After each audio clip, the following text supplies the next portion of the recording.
Welcome, everybody, to a brand new Blu-ray and DVD out and about video today, the first of 2022. Yes, we have made it to a new year with new possibilities and new physical media. Let's make it a good year for each and every one of us. And this week sees a release of the dramatic horror experience Antlers, hitting store shelves along with the horror comedy Black Friday and the action drama Zeros and Ones, plus much more. So let's go see the deals, exclusives, and we are at our first location, Walmart. So let's go in and see what they got. Well, it's a new year with endless surprises and God knows what else is in store for us. But could the biggest surprise be that Walmart actually has the physical media love finally starting out 2022 in the best way possible for all that movie love? Well, I guess not, folks. oh man. Oh, Lord. It starts off just like it ended.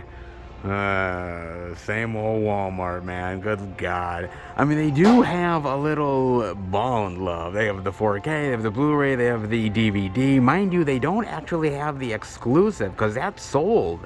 Kind of crazy to me, man, that that's sold, because I thought it wasn't gonna sell. It didn't sell out that first week that Bond had come out, so I'm like, okay, that's kind of weird, but no, I guess it did, which is great, man. For all you Bond lovers out there, I think people were getting anything Bond, man. Didn't matter what it was. If you could get it, you got it, baby. And now they finally took those Walmart exclusives.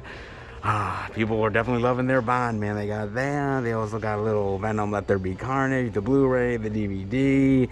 Oh, it's got a little bit of that, but honestly, not much else, folks. I mean, seriously. Good news, though, they did get rid of the Christmas movies.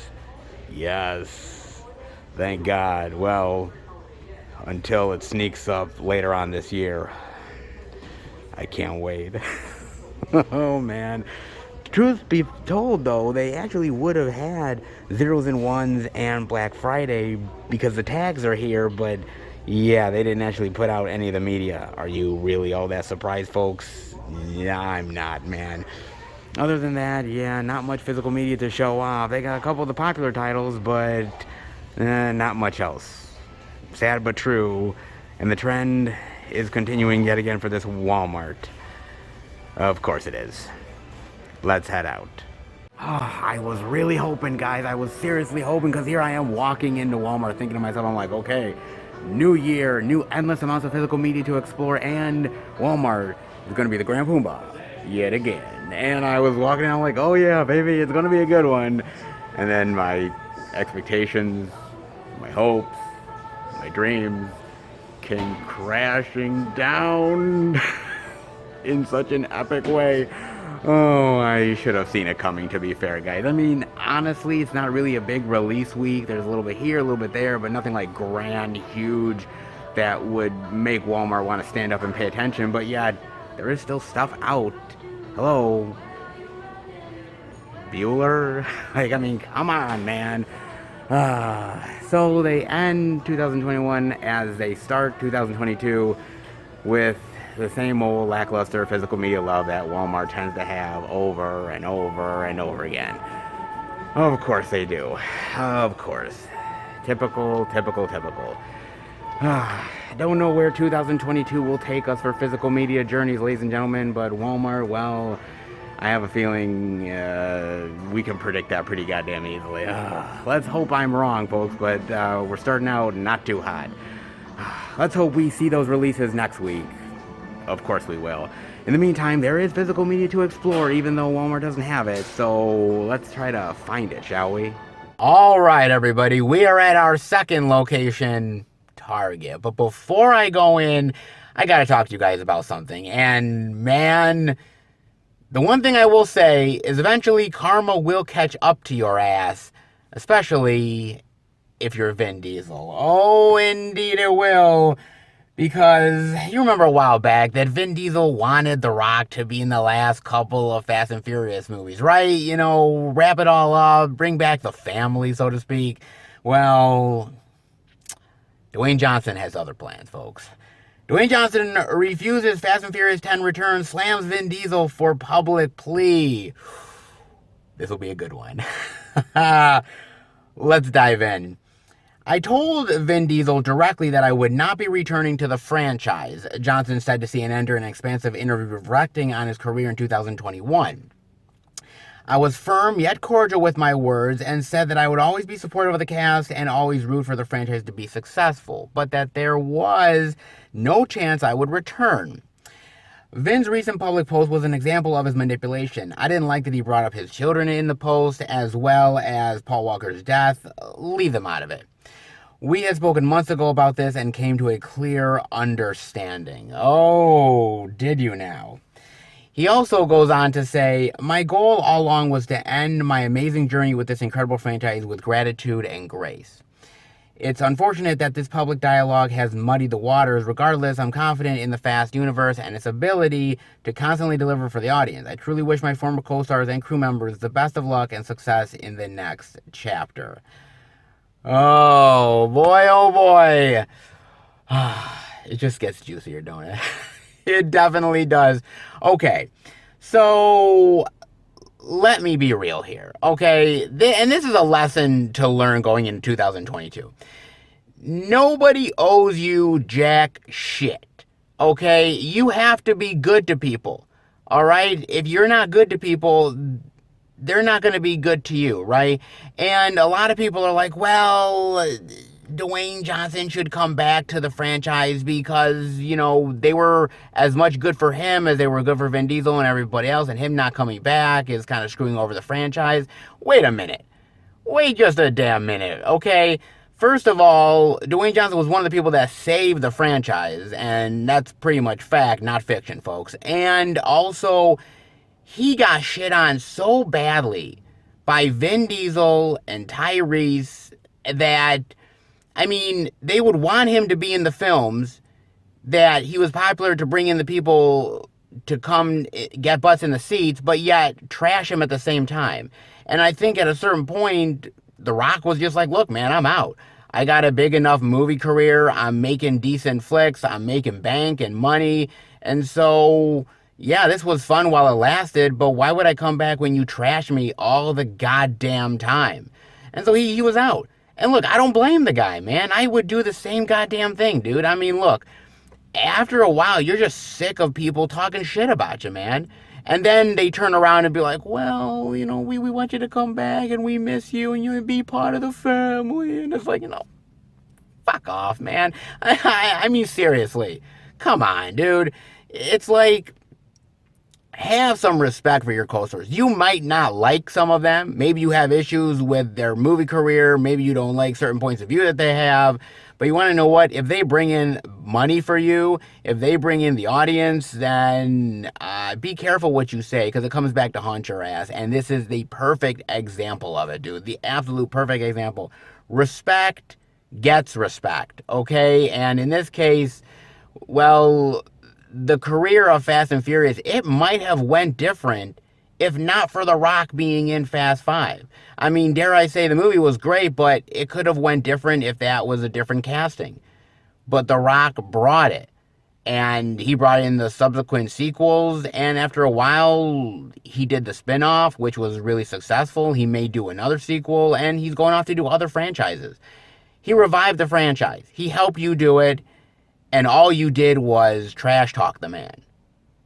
What do you think was going to happen, damn it? I mean, seriously, look, I like The Rock, wish the Fast and Furious franchise all the best. I want these next two films to be great. I really do. And I want them to be perfect, and I want them to ride off into the sunset in a great way. I really honestly do. Because some franchises just don't get that. And I'd like to see Fast and Furious do it. I'm not sure it will, but hey, anything is possible, right? But at the end of the day, you have to be gracious about things.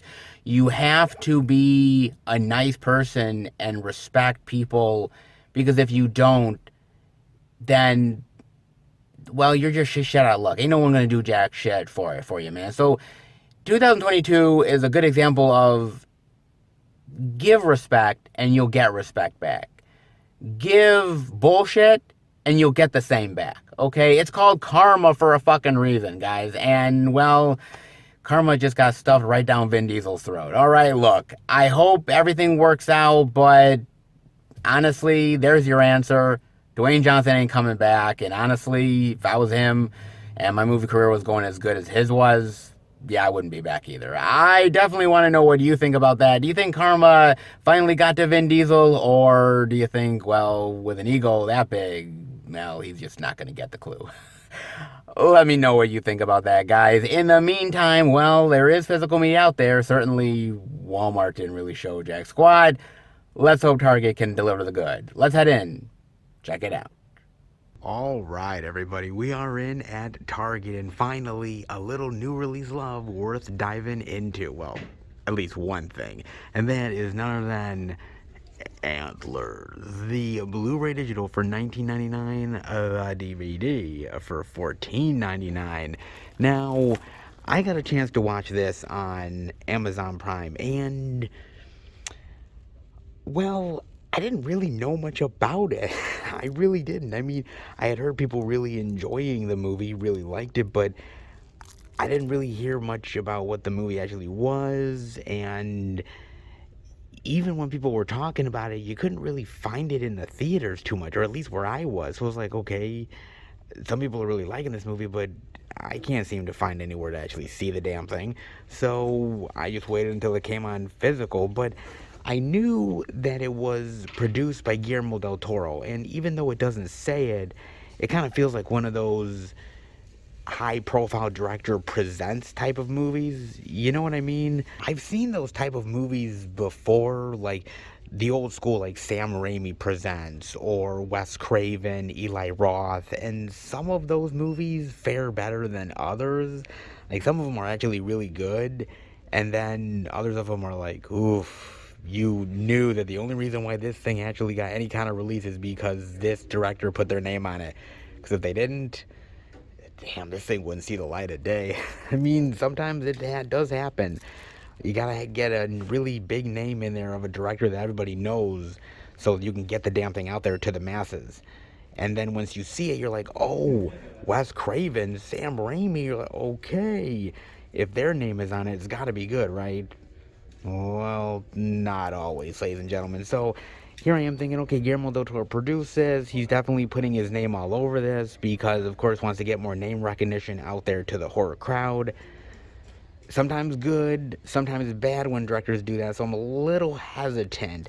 But I still wanted to watch it, though, man, because, again, the director, Scott Cooper, who is really, really good. And honestly, Scott Cooper directed a really fantastic movie, Jeff Bridges movie called Crazy Heart that I loved. He's a really solid director, actually.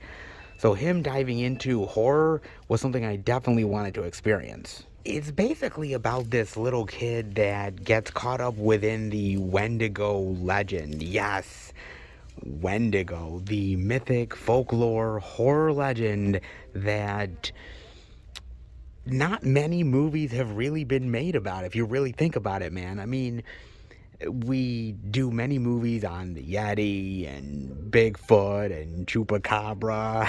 I mean, sometimes more than we really need, but the Wendigo doesn't get as much love as you might think it does. There's a few really good ones out there.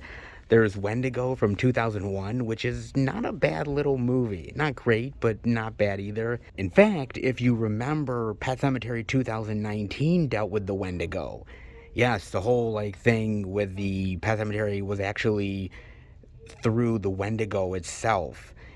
It took more of the influence from the novel than anything else. The old school Pet Sematary doesn't really deal with that, I don't think, or at least I don't remember it did. But the 2019 one was specifically more influenced by Wendigo than anything else. Kind of lame the way they did it, honestly, but, well, sometimes that's Stephen King for you folks. I mean, they had that. Also, if you remember Ravenous from 1999. Now, I'm sure some of you guys are saying, wait a minute, that was Wendigo? Actually, it kind of was influenced by Wendigo. I mean, it wasn't like a directly like linked thing in the movie, but there was sort of hints to it in the film as well. So go back and watch that. It's actually really true. Crazy enough, things that you don't actually think are Wendigo actually kind of is. Not directly. Then again, how many actually directly Wendigo?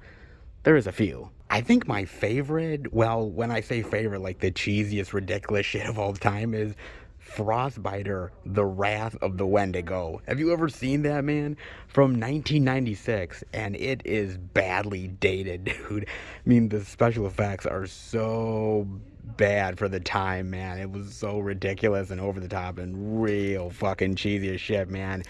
But the Wendigo in that isn't really looking like a Wendigo exactly. It's more like a centaur. Really weird, man. If you ever get a chance to watch that, it is cheesy, ridiculous, but that's kind of the charm of that horror comedy in a weird way. So there isn't a lot of like great Wendigo films out there. Some are just kind of shoehorned for the sake of being shoehorned. They don't actually show the damn thing. So if you really think about it, the Wendigo hasn't really been featured as well as some of those other myths and legends out there. So, did Antlers actually do the deed of representing the Wendigo in a brilliant way? Well, yeah, they kind of did, guys. I'm not gonna lie, man. It was really damn good. As I said, I walked into this film with zero expectations because I just didn't know what I was walking myself into 100%. But it was so interesting. It was atmospheric, it was chilling, it was dark, it was depressing. It was thrilling. You were on the edge of your seat at times. It was really fantastic. And the horror is so well done here. There's moments of like silence and you're going through and you know something is there, but you don't know where it is. And then, bam, it like comes right at you. And you're like, holy shit. It's so brilliantly well done. The tension is racked up to 11. So well done. The acting here is amazing as well. Jesse Plemons does a really great job here. He's awesome. Kerry Russell is great. The little kid here, who pretty much like the movie rests on that kid's shoulders. He's fucking awesome, man. Like, you know there's something wrong with this kid. You can't quite put your finger on it. You're like, that kid's really fucked up, man. He really is. And he plays it perfectly, man. I thought the directing was really well done. And I liked how they handled the Wendigo. You don't see it all the time. You see it in certain moments here and there in shadow. But when you really do see it, when it really comes alive and you really get to see the thing in its full glory, it is absolutely gorgeous and haunting, and it's incredibly well executed. The design of it is really nightmarish. I thought they handled that perfectly, man. You don't see too much of it, but you just see just enough. It honestly just whets your appetite in the best way possible. It really honestly does. And I love the legend of the Wendigo. The idea that it hops from person to person and it really takes on your personas and really consumes you. I love it. And the way they handle the transformation is absolutely fucking awesome, man. I really love that. It's bloody, it's gory, because trust me, it could easily be something where they skimp on the blood and the gore effects. Oh, hell no, man. You see it. You see the gruesome shit. You see the gore. The blood is all over the place. If you are a gore lover, this movie has some really choice moments, which is really awesome as well, man. I gotta admit, I was pleasantly surprised by this movie. I was blown away. I wasn't really knowing what I was walking myself into. When I thought of the Wendigo, I was like, okay, is this gonna be like an X-Files episode, like a cheesy one, just amped up to like a motion picture quality? But no, it's better than that, honestly. And they really put the budget into the best resources for the film possible and really make probably the best Wendigo film there has been to date and probably in the future. I mean, look, the kills are gruesome. The drama between the teacher and the student, and the fact that she has this obligation to her student to try to care for him, but the idea that she doesn't really know what's going on, and the fact that he is caught between this scenario of the fact that it's his family that's in trouble like this, yet still loving their family, but yet terrorized by them as well. And the Wendigo legend really amping that up to 11. So absolutely fantastic, man. I mean, there is a few good Bigfoot movies out there, right? There's even maybe a couple of decent Chupacabra movies. Not many, but they are there. Look, Wendigo has kind of gotten the short shaft, okay? It really honestly has. But this one really proves that, well, a legend is a legend, but it depends on how you actually do the movie and how effective you can make the legend itself. And with this movie, they did it in spades. Absolutely fantastic, amazing. And I can see why it actually kind of got shelved a little bit and didn't get as high profile as it was. Because it was a 20th Century Fox movie, folks. In fact, it filmed in 2018. It didn't get a release until 2021 because guess who bought 20th Century Fox? Yes, Disney. Yes, they ended up acquiring it. So technically, Antlers is a Disney movie. Man, that's really fucked up. It really is, man. The Wendigo, the next Disney princess. I highly doubt that shit, man. I really do. But, the thing with Disney is sometimes they shelve certain movies, and this is one of the ones where they didn't really give a lot of love to it. But now that it's on physical, I hope a lot of more people really check this movie out because it is that damn good, man. It's probably one of the better horror films that I've seen in a long while, and whether Guillermo del Toro's name is on it or not, it's a really perfect one. Definitely worth diving into. It is really, really that fantastic, man. So glad I got a chance to experience a little antler love. Definitely, indeed. Definitely happy about that. But that's all I'm really seeing, though. But maybe there's more. Let's check it out. So is there truly more media to explore? Indeed there is. Yes, with the 4K Blu-ray Digital Edition of Pirates of the Caribbean. The Curse of the Black Pearl for $24.99. Yes, a little 4K love this week. The first Pirates of the Caribbean, man.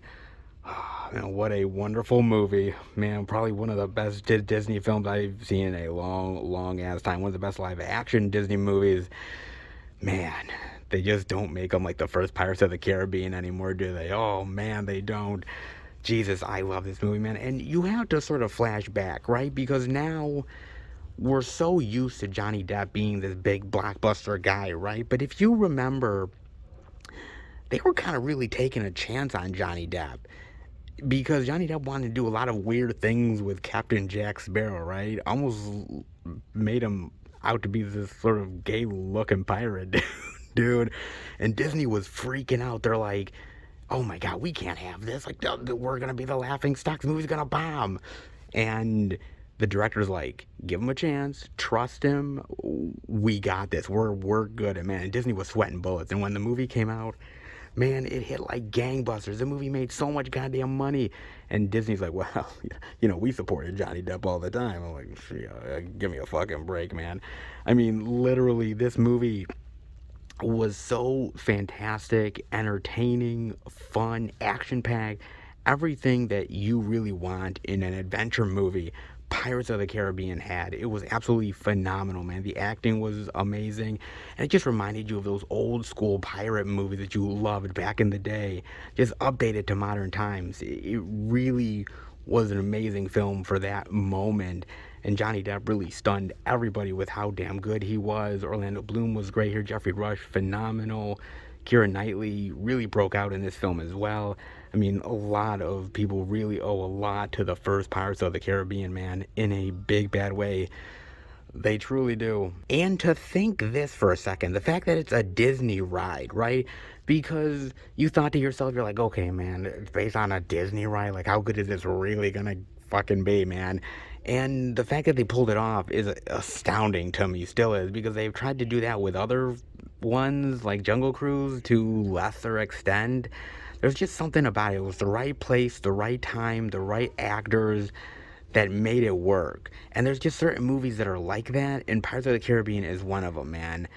It's hard to do lightning in a bottle that many times, and the sequels are sort of an exercise in diminishing returns. I mean, I do love the second movie quite a bit. I love Dead Man's Chest, and I do actually really dig the third one, At World's End. I do really dig that one.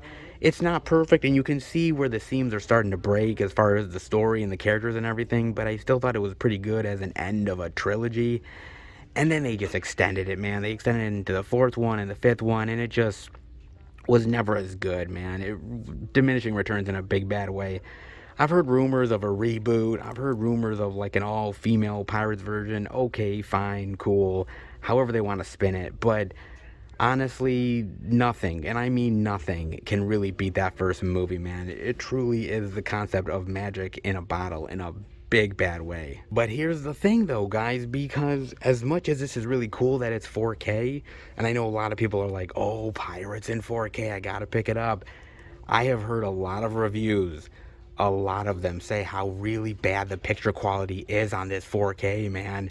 That it's really a lesser Disney 4K title, and that shocks the shit out of me. Pirates, like a prestige Disney title, not getting as good of a 4K love from Disney as you'd think it would. That's crazy, man. I mean, basically, I've heard rumors that the picture quality is that bad, you might as well just keep the Blu-ray. And that is amazing to me that, 4K nowadays in 2022 can look that bad from a studio like Disney, but it really is true, man. Look, I do buy 4K in certain instances, okay? No lie. But honestly, I'm fine with Blu-ray. I own the first 3 movies on Blu-ray, and that's okay. I'm cool with it. Sometimes 4K is not as good as you might think it is. Everybody goes on this 4K bandwagon. Oh my God, you gotta get the 4K. And I'm like, no, you don't need to get the 4K. I mean, if you don't have it already and you want to get the 4K, okay, sure, fine, whatever, have at it, man. But, what happened to just enjoying the Blu-ray? What happened to just enjoying the DVD, man? Why do we have to put the 4K up everyone's ass constantly? Sometimes it's worth it, and sometimes it's not. And you really have to look at the reviews. You really have to end up doing your due diligence as a collector to go out of your way to find out the facts about a release before diving into it. I bought a lot of 4Ks where I'm very disappointed with them, man. I mean, John's even talked to me about some of the Marvel 4Ks that should have been way better than they actually are. I think Disney thinks to themselves, well, we'll put out a 4K and we're so popular that people are just going to eat it up regardless. But I think you end up influencing the format by what you buy, by your dollars, okay? What you buy ends up influencing the next thing, and so on and so forth. And so, to me, in some ways, you have to end up voting with your money, voting with your dollars, and saying, do we want crappy quality or do we want something better? 4K is good in certain instances, but it's not the be-all, end-all. And movies like Pirates of the Caribbean, at least the reviews that I'm hearing, well, it's one of those ones where buyer beware. Just know that 4K is not as cracked up as it may be to some people. Good, but you gotta go in with the facts, folks. It's a great movie. You definitely gotta own it, but honestly, 4K, Blu-ray, DVD, your choice, your money. Vote with your dollars, folks.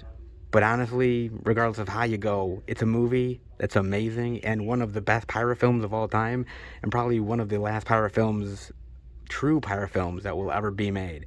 Doesn't matter what format you get it in, as long as you get it, this movie is worth it for any movie lover out there. What's your favorite scary movie? Holy shit, yes, just in time for the new Scream movie coming out. Scream DVDs, baby. Scream 2, and Scream again, aka Scream 3. Hey, look at that. Oh, cool, man. All of them for $10.39. Nice. Oh, man. Blast from the friggin' past. All that Scream love. The first movie, man. 1996. Oh, dude. Man, I can't believe that it's been way over 20 freaking years, man. 25 to be exact. Oh my God, man, that's nuts. Are you kidding me? Jeez. Feels just like yesterday that this thing came out, man. I love this movie, man. It changed the game. It truly did.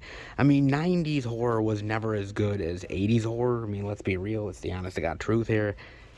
But Scream is one of those really great highlights of the genre that really reinvented it and really made it fresh and new again. I love the kills. I love the Ghostface killer. I love the surprises. And this movie really made a lot of those actors' careers, man, absolutely phenomenal. Man, Wes Craven, he was truly the master. You got to admit that, man. Really, really fantastic. As is Scream 2. I actually really do dig Scream 2. It sort of takes the ideas from Scream and sort of flips it on their head a little bit, right? You know, new people coming in, new twists and turns, people you can trust and people that are a little shady. I love the kills here. I love the whodunit. I thought it was really well done. And even the ending, I was actually really surprised by the killer. I wasn't really pegging that. And then when they actually revealed, I was like, that person? It's like, really? But it made total sense, and I love how they connected it with the first movie. I thought it was really well done, man. A solid horror sequel. Really fantastic, man. I really dig this one a lot. Now, I know the dark horse here, or should I say the redheaded stepchild, is probably Scream 3, right? Yeah, it probably is, man. But even though a lot of people don't really like Scream 3, I actually really dig Scream 3. I think Scream 3 is actually pretty good. It's a nice little capper to, in my opinion, a trilogy. Because I like how they take the movie rules of 1 and 2 and then they sort of spin it in Scream 3. The idea that certain franchise rules in horror and the idea that Scream 3 sort of flips it on its head, which I really do appreciate, man. And I love the story of Sydney, who has really isolated herself, coming out of hiding to try to find this killer that has come back again, and her past coming back to haunt her. And I love this sort of like ripping off of Hollywood and sort of taking the piss out of it at the same time. I sort of love the meta quality of it. It's like even more meta than what the other Scream movies were. And I really do appreciate that. It's not perfect. As far as like a third entry in a horror series, it's not like the best thing ever. But I kind of think it's underrated. A lot of people shit on it, but I tend to actually really enjoy this one, man. And I thought at the end of the movie, I thought it was a perfect way to end the Scream series, right? We ended with 3. It really connects to the overall series of the films. It really comes full circle, and I really appreciated that. It's a little goofy at times, but I didn't really mind that. It's Scream 3, for Christ's sake, folks. It's not going to be perfect, but I thought for a really great series of films, Scream 3 was a nice, really great capper. Of course, then you get Scream 4, and I got to admit, I haven't really revisited Scream 4 since it came out. Like, I watched it once, and I liked it, but I didn't love it. I thought it was kind of useless. Why did we really need a Scream 4? I thought the killer reveal was kind of cool, and I liked the concept and the idea behind it, sort of reinventing the Scream legacy for a new generation, but I didn't think it 100% worked. I've got to revisit that film, put it that way. But Scream 5 that they're doing now, or it's just called Scream, they're not even promoting it as Scream 5, which is really weird to me, man. I mean, why are you just calling it Scream? That makes no sense to me, but they're trying to sort of market it in some ways as not really like, we don't want to call it Scream 5, we don't want to alienate people, but yet you're still promoting it with obviously all these old school actors that have been in the franchise. It's really weird, man. I don't really hear many people really talking about Scream 5. I mean, I definitely want to see it as a horror lover, as someone who's loved this franchise for a really long time. I want to dive into it, but I'm kind of hesitant, man, because what are they going to do that I haven't really seen before? And at the same time, Wes Craven is no longer alive. He did the first 4 movies, and it just kind of feels like, why do it if Wes Craven isn't really involved, right? It just kind of feels that way to me. I mean, I love the Scream franchise, warts and all. It's not perfect of a horror series, but it definitely has my respect for what it did with the horror genre and what it did for these actors, and the fact that not many horror franchises really continue anymore. A lot of them have gotten rebooted, so the fact that Scream is still going strong and not in the reboot territory yet is something I definitely appreciate. Will Scream 5 really deliver? Well, it's a tall task to follow, especially with these giants, but we'll see where it goes. But I'm definitely interested to find out. You guys gotta let me know, man. But I mean, these are really good additions, actually. I mean, they got all the special features, which is really cool. I like the artwork to them as well. Not bad. I mean, they did have the Scream 4K that came out, which is cool. But I'm kind of waiting for them to do like this big Ultimate Scream box set. And I kind of feel like in the future they'll probably do it, but I just don't know when. I guess wait to find out, right? Let's hope they do it, because if they do a Scream box set, I probably would pick that up. Me being the Scream fan that I am, I would probably dig it for sure, man. You gotta let me know, man. But not bad physical media, man. A little bit of Scream love, a little bit of Pirates of the Caribbean love, and a little bit of new release love as well. Target undid it again, like always. Not bad. Let's head out. Well, if everybody was like Target, physical media would reign supreme. Holy shit, yes, it definitely would, man. Damn. I mean, it's so weird to say that Target has really become one of the big champions for in-store physical media. I mean, okay, the aisles have shrunk considerably. There's not as much physical media as there was, yet every single week it seems like they're always showing off something. We have not much physical media to show off this week, not many new releases, but they have at least one of the titles this week. I mean, they have a little 4K love. They have the Scream love as well. I mean, give them credit. They're trying. And obviously now, in the days of digital everything, a lot of stores aren't trying as much as they used to, but Target still is. For some crazy reason, they still are.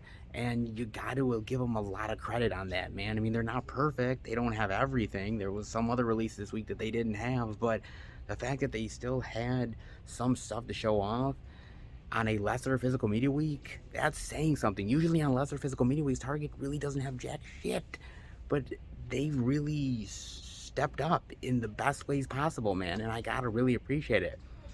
I mean, they were amazing in 2021. Can they keep up all that physical media love in 2022? Well, I guess we're just gonna have to wait, but honestly, the beginning of the year is a good sign, though. It definitely is, man.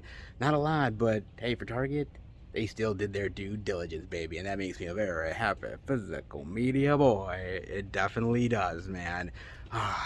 Is it weird to say that I still love coming into Target? And that is some crazy shit. Indeed it is, man. I hope you enjoyed it. I definitely did. Let's see more physical media love that is out there.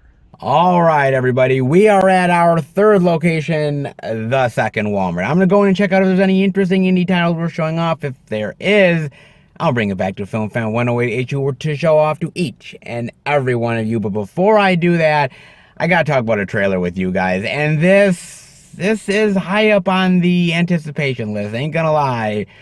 Because when Robert Eggers does a film, you pay attention. In the Northman, coming out very soon, in the next few months, let's hope, baby. COVID pending, ladies and gentlemen, because other films have been getting delayed a bit. And I guess anything is up for grabs, apparently, when it comes to the pandemic. There could be more delays, but I definitely want more Robert Eggers love, man. And this movie, let me tell you, man, this is kind of highly anticipated. Because Robert Eggers, Jesus, man, that guy. Because he's done two very unique films. Of course, The Witch, which, by the way, is a slow burn, but I really love the payoff, and I love the drama and the horror aspects to it. Thought it was really good. And The Lighthouse. Come on, man. The Lighthouse is just too good. It's very weird. It's abstract. Sometimes, ain't gonna lie, doesn't make a lick of sense, but goddamn is Willem Dafoe entertaining in that bitch. Jesus, he is. You don't like me cooking? Oh my god, him and Robert Pattinson together. Goodness gracious, man. God, I hope they do more together in the future, man. But I was like, okay, what is his next thing? And now he's going to this like epic revenge Viking warfare type of movie, man. Something that I never thought I'd see from the guy, but I'm so thankful because it looks so good, dude. I mean, basically, Alexander Skarsgård, his family has this kingdom, they rule over it, and this one guy basically took the kingdom away from him and his father and his mother, and basically he's on this revenge trip to get what is rightfully his back.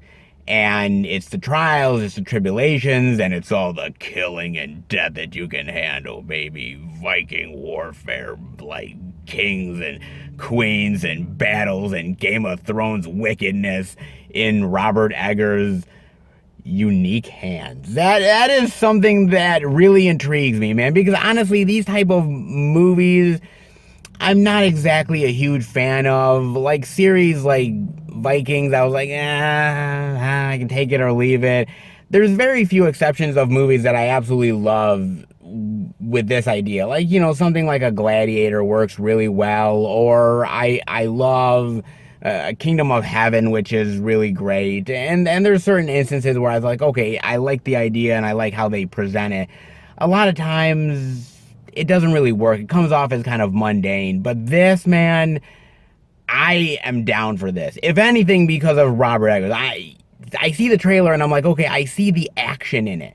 And I'm like, the action looks really cool, man. But I know it's Robert Eggers. So I know it's like, there's going to be a lot of abstract imagery and a lot of weird messaging, and the way it's edited and how the plot unfolds is going to be so unique and interesting and something you haven't experienced before. And that's what I like to see with certain filmmakers, right? Because, yes, you can get your standard sort of action war type of movie, right? And that's great. I love those. But I love seeing a director who has such a unique and interesting take on material spin something that you've seen time and time again into something so much more unique and so much more fantastical than you could have ever possibly imagined. And this is one of those movies, man. I mean, I love Anya Taylor-Joy, Willem Dafoe here working with Eggers again, and Ethan Hawke here, who's fucking amazing. I love Ethan Hawke. So for me, the cast looks killer. I love the action. I love the imagery. It looks really big and epic and sprawling, and yet oddly very indie Robert Eggers quality, man. It looks so cool to me. It looks really great. I don't know how the movie's gonna be, but I know after the 2 unique films he's already made, I can't wait for number 3. I don't know what you guys think, but let me tell you something, man. If he can pull off crazy, insane, weird, and epic, like I think he can do with this film, then I am on board, man. He is slowly rising in one of my favorite directors of all time, and this could be one of the really good ones of the year. I'm hoping. Don't let me down, baby. And hopefully it comes out sooner rather than later. Let's hope, folks. Let me know what you think of the Northman. It looks pretty damn kick-ass as far as I'm concerned, man. I know everybody's looking forward to the superhero stuff, all the comic book goodness, and I'm definitely looking forward to that too, but sometimes you gotta get off of the beaten path a little bit, and the Northman looks something that's right up my alley. I cannot wait, guys. That's for damn sure. But, well, enough of that. There is physical media to check out, so let's hope that the second Walmart has some indie goodness worth checking out.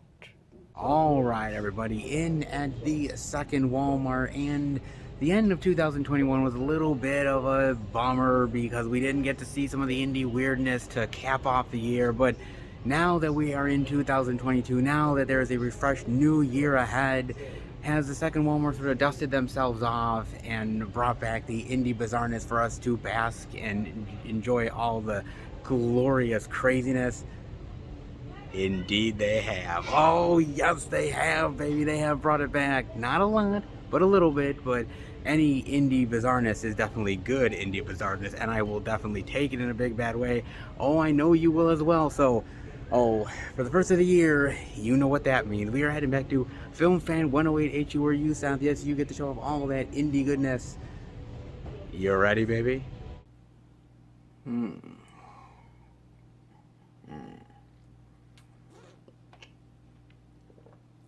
Very nice. And what is the bubbly for? Come on. Isn't it obvious? Seriously. Happy New Year! Yes! Come on! I'm celebrating New Year's. Right? Happy New Year? Oh, yeah. Happy New Year. Blah. Frickety blah. What about the physical media, huh? I mean, come on. I wanted to celebrate like everybody else, right?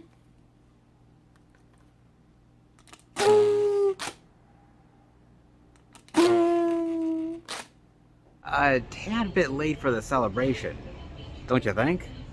Well, better late than never, as they always say, right? And since I don't have any mistletoe, they say that I can use the Titanic Blu-ray as mistletoe. They say it's just as good. So I'm just waiting for my girlfriend. And then, you know what I mean? You seriously think that she's going to kiss you underneath the Titanic Blu-ray? Boy, you'll have more luck getting struck by lightning than anything else, buddy. Good luck with that whole mistletoe thing for your late New Year's celebration. But in the meantime, how about you actually show off the physical media? Sounds like a good idea, huh? I guess you're right. I mean, I probably have better odds of getting eaten by a shark, honestly. And here I thought Leonardo DiCaprio did it for everybody. Apparently not. He got Kate Winslet. Apparently he can't get my girlfriend. Damn. Okay, fine. I have better luck showing off the movies. While I wait for my girlfriend for the post-New Year's celebration, I guess it does mean I should show off the physical media, shouldn't it? Yeah, I suppose so. Alright, I mean, the beginning of 2022, more physical media goodness, and in turn, I guess that means physical media weirdness as well, right? I mean, not a lot to show off this week. To be fair, a little bit here, a little bit there. But when it comes to indie weirdness, well, it doesn't matter how much you really have, it's always plentiful. And when it comes to Wally World and weirdness and bizarreness, oh, they definitely take the cake. And the first time around for 2022, well, the weirdness will definitely be on display. It's a new year, so you know what that means. New weirdness from Wally World. Oh, yes, baby. Cannot wait to dive into all the crazy weirdness that this year will have for us. And this batch looks right up my alley. Oh, I hope it does for you too. Let's dive in, shall we, with the first title of 2022 for the weirdness of Walmart, and that is none other than the Djinn. Oh, yes, baby. Oh, indeed. What is done cannot be undone. Oh, yes. And that creature is coming for your ass. Oh, indeed it is, man. Oh, I'm liking that cover, man. Really cool. Oh, that's a sweet cover, man. Now, sure, the movie's amazing, but that cover, man, that's one that you'd like on your shelf. Damn right it would be. Hell, I would too, man. Looks cool. Ooh. Carol Ann, don't go to the light. God, it reminds me so much of that, man. Oh, Dylan, a mute boy, finds a book of spells in the closet when he's left home alone in their new apartment by his father to work the night shift. The parents go away, the kids play, and they always find these weird books and everything. And man, kids get into all kinds of trouble. That's why you never stash your spell book anywhere where a kid can easily find it. I usually stash my spell book right where I usually stash my Playboys. And ain't no one finding out where that is. You're damn right. You ain't finding out where I stash that shit. Oh, that's a secret between me, myself, and I, folks. Alright? Hell no, man. Oh, baby. Blaming himself for the recent death of his mother, Dylan summons a Djinn to grant one wish. Now he must survive a night of sheer terror at the hands of the sinister creature to fulfill his heart's greatest desire. Ooh, yes. Your greatest desire, your greatest wish could become your greatest death. Oh, indeed it might. Terror ensues when you always wish for what you truly want. Oh, indeed it does, man. Now, actually, there has been quite a few movies about the Djinn. There actually has been. Primarily Wishmaster. Ah, yes. Do you remember the Wishmaster series? Well, I hope you do. I mean, the first couple are pretty decent. 3 and 4... not very good, folks. But the first couple ones are actually really damn good, and the Wishmaster is actually Djinn. It truly is. And so there's been other movies like that, but the Wishmaster is I think the most high profile of them. I just like the idea of wishing for something, and that wish at first seems completely amazing, right? You get something that you want, whether it's a person coming back or millions of dollars, a bully getting their comeuppance, you name it. At first, it's always something really amazing and fantastic. And then slowly but surely that wish tends to devolve into something much more sinister and terrible than you could have possibly ever imagined. There's other movies that I've really appreciated like that, even something like Wish Upon. Even though that wasn't R rated, that was more like PG-13, but I liked the idea of that, the premise, and I liked where they went with that. Not every movie is successful in that idea, but there are some really good ones out there. Where will this go? Maybe some cool creature effects, maybe a cool little story of a boy wanting his mother back, but that's easier said than done because a wish is not truly a wish until it's something that's a lot more terrifying than you could have ever possibly dreamed of. That's why it's always kind of interesting because as much as I've always wished for things, like I've wished for more money or I've wished for a better job and everything. There's always things that you think to yourself like the grass isn't always greener on the other side. Yes, it's nice to have those things and if you get them great, but nothing comes for free. Nothing comes as a gift. There's always something attached to it. There is always some sort of stipulation and some sort of attachment that will get you in the end. And movies like this are a great cautionary tale in the idea that yes, wishes are great. Yes, we'd love to get everything we want. But once we do, what's left? Ah, indeed, what is there, man? Pure terror, dread, and death from the Djinn. Oh, indeed it is, man. A lot of interesting movies out there where wishes can be deadly, and add another one to the long stack. Race to the clock to stop catastrophe from happening. In the hands of Ethan Hawke? Well, it could be worse. It could indeed, man. Zeros and ones. It's always deadliest before the dawn. Oh, indeed it is, man. Ethan Hawke directed by Abel Ferreira.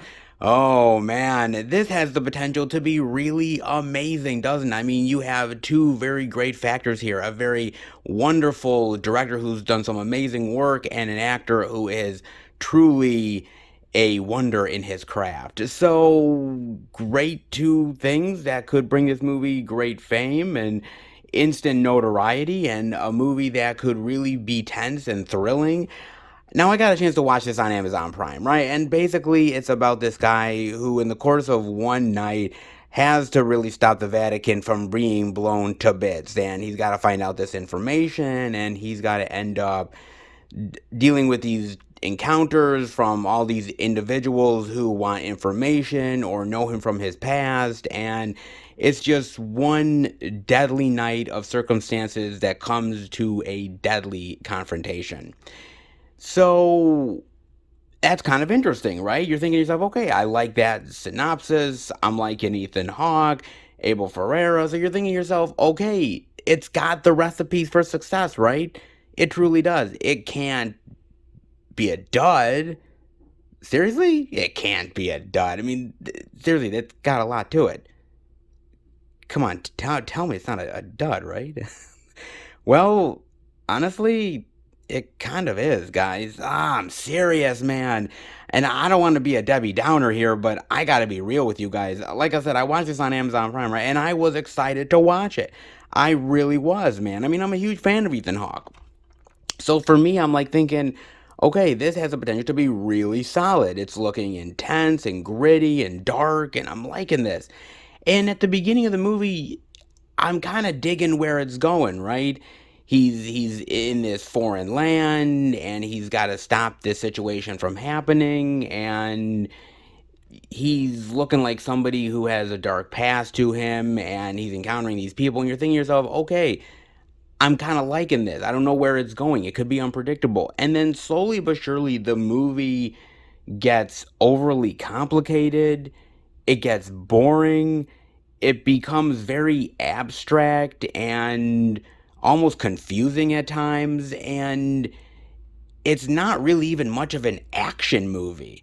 Because when you think of like somebody stopping this catastrophe from happening, the Vatican blowing up, you're thinking to yourself, oh my God, this could be fucking amazing, right? The action has to be off the chain here. It's gotta be like right up there with fucking Bourne or some shit, right? It's gotta be, because that premise, there'd be no other way to do it. Well, there is another way to do it. You could bore me to fucking tears, man. I mean, seriously. Damn, dude. I mean, and the problem with this movie is that it's less than an hour and a half. It's literally like 80 some odd minutes. And I was so bored. And I felt the movie was like 2 hours long. That's how it felt, man. I mean, a movie like this should be tight, should be thrilling. You should be on the edge of your seat. And I was just sitting there, literally just counting down the minutes until this movie ended. And I'm serious, man. I mean, Ethan Hawke tries, but he really has no meat on the bone here. He really doesn't. I mean, he's playing a dark and gritty character, but the encounters that he has is just absolutely bizarre.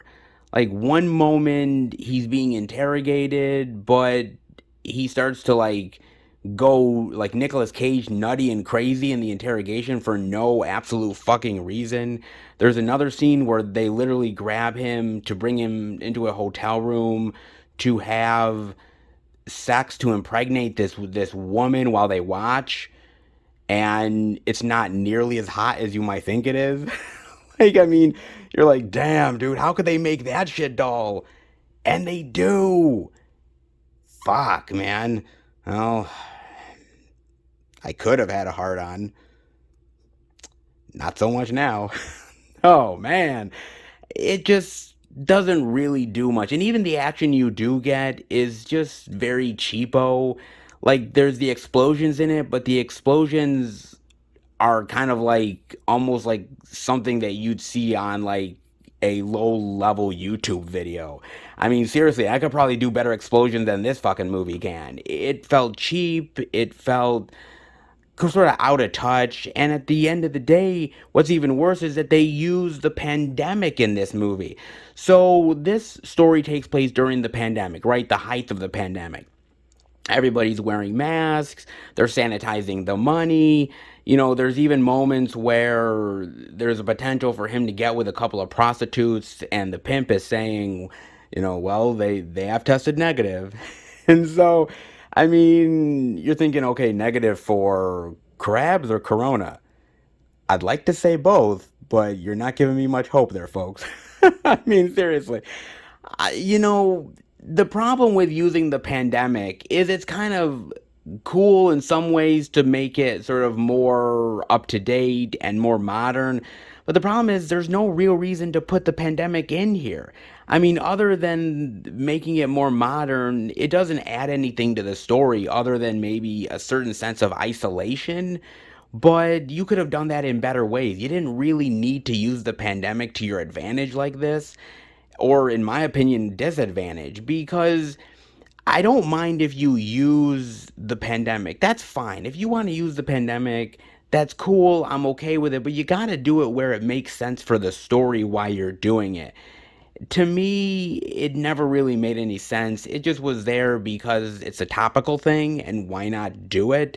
And that was kind of lazy. And also, there's so many moments where Ethan Hawke is speechifying and he's monologuing and about like Jesus Christ and the cross and things to do with faith. And I'm like thinking to myself, what is this, dude? I thought this was going to be an action movie where he's trying to stop some sort of bomb thing going off. I understand you want to be a little more auteur and a little bit more of thought provoking. Okay, fine. But man, do something exciting here.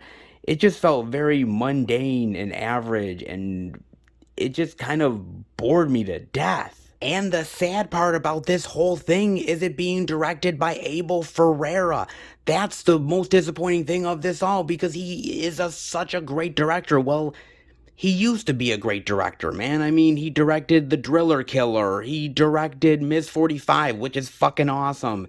He directed Bad Lieutenant with Harvey Keitel, and he's such an amazing, amazing, accomplished director. The King of New York, fucking phenomenal, man.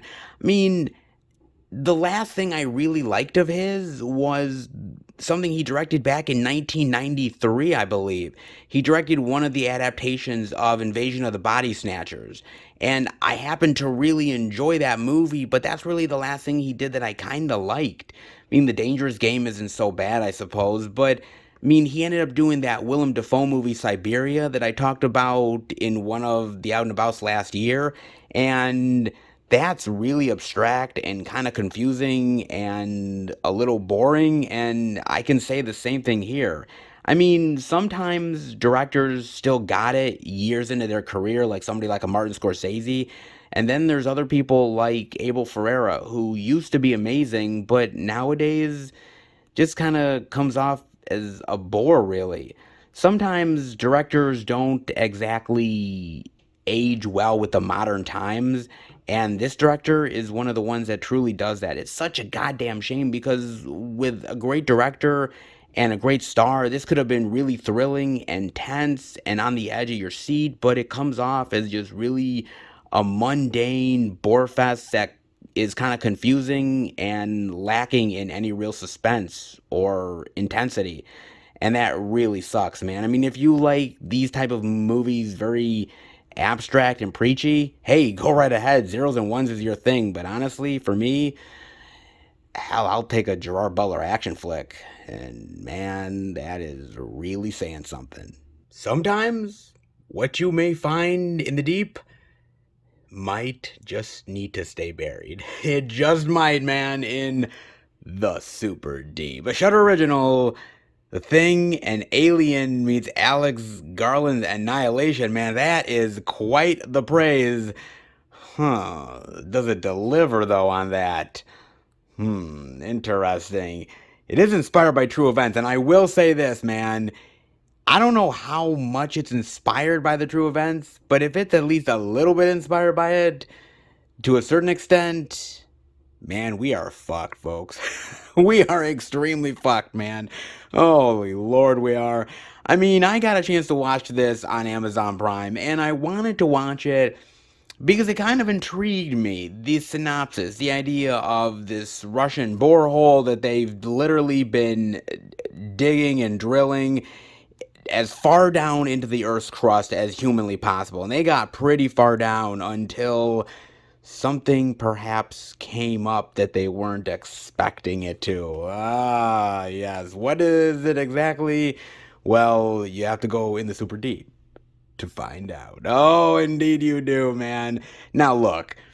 I will say this. This is a very interesting movie, and when I was watching it, I got some really unique vibes off of this film, man. I mean, one of the vibes that I got off from it in a big bad way is none other than, oh, and this is praise, even saying that it's even somewhat close to it, and that is none other than, oh, yes, John Carpenter's The Thing, baby. Oh, yes. Finding something in the deep that should stay buried. Oh, indeed it does, man. Dude, I love this fucking movie, man. John Carpenter's The Thing is an amazing film. It's got just great characters, memorable creature effects, and the score is amazing. I mean, everything about this is killer in every single way possible, man. I mean, there will never, and this is very true, never be another movie like The Thing. It's just that damn good. There's a lot of movies that replicate it or try to, but to unsatisfying results. Put it that way. Some better than others, but still can't quite replicate it. To be honest, no one ever really will. That is for damn sure. So when I say that it does replicate it to a certain amount, that is a little bit of a praise. It's not perfect, but then again, a lot of the ones that try to ape off of it never really are. Like Blood Glacier, which is not bad, and neither is Harbinger Down. Those are two ones that I would say are very similar to John Carpenter's The Thing, or trying to ape off it. I mean, you also have something like Color Out of Space, which tries to do that as well. Hell, they even did a Thing prequel which tried their best to ape off of John Carpenter's The Thing, and it was just like terrible CGI effects, and it's like, dude, Man, you're just making me love John Carpenter's The Thing even more than I already am, man. I mean, seriously, you are so epically failing, and they tend to do that at times. So, Super Deep is interesting because it definitely does. So, when they go down to this borehole to try to investigate what happened, right? It's basically almost like this living alien entity virus that is literally just consuming everything around it and turning people into almost like these living nightmarish type of creatures. Almost like something that, again, you would find in Alex Garland's Annihilation, something like that, or even something like The Blob. I mean, it really is kind of unique. And I will say that the best thing about this movie, the best thing about it, is the actual nightmarish imagery and the actual creature effects here, because the creature effects are fantastic. It seems like it's a mixture of practical and a little bit of CGI to enhance it, but it's so unique and so interesting. It looks beautiful, yet haunting and creepy and scary and icky and something you just really want to stay away from because you feel like you're gonna need a tetanus shot even if you touch it for a 5 seconds. I mean, seriously, it looks really, really great, man. They did an amazing job with the creature effects, and that alone, to me, is worth it to even watch the damn thing. And it definitely has shades of The Thing. It has shades of even a movie of recent memory, something like Sputnik. The idea of this group of people going down there, the idea of something there already, the idea that people are being infected and who can you trust, who has nefarious purposes, and once you're infected for good, and then who else is infected? Are they hiding it? You know, that sort of suspicion aspect to it that goes towards this film, which I thought they did pretty decently well, all things considered. I thought it was good for the most part. I will say this though, and I think the downside of this movie is the length of it. The movie is damn near 2 hours long, okay? It did not need to be 2 hours long. This movie dragged like a motherfucker. And I'm serious, it really did, man. Because here I am watching it. And I'm kind of into the movie. I'm liking the characters. I'm liking the situation, the gore effects. I thought the creature effects were fucking phenomenal. I'm thinking, okay, I'm kind of digging this. And the problem ends up being is that at a certain point, you're like, okay, this is over, right? The movie's done. Nope. And it keeps on going. And like 15 minutes later, you're saying, okay, movie's done, right? This is it. Nope. Another 15 minutes later. And then you're like, okay, it's finally done, right? Nope. Another 10 minutes later. And you're like, oh, they're finally ending. Jeez, man, a little too late. Of course it is. I mean, they just don't know when to stop. And I think that's the problem, right? They have something really good on their hands. The creature effects are really good. The story, yes, you've seen it a time or two, or three, four, five, six, seven, eight other times. Of course you have. It's not like it's anything new. It's not like it changes the game exactly, but it's got some good stuff going for it, but the length just kills it, man. And I looked this up. There is actually an alternate cut of the film that cuts 15 minutes from the film itself. And honestly, I would kind of be intrigued to watch that because watching the full length one here, I just was like, dude, if this were to have ended 15 or 20 minutes earlier than it did, I think it would have been perfect, man. I think it would have been fantastic, and I think it would have worked like gangbusters.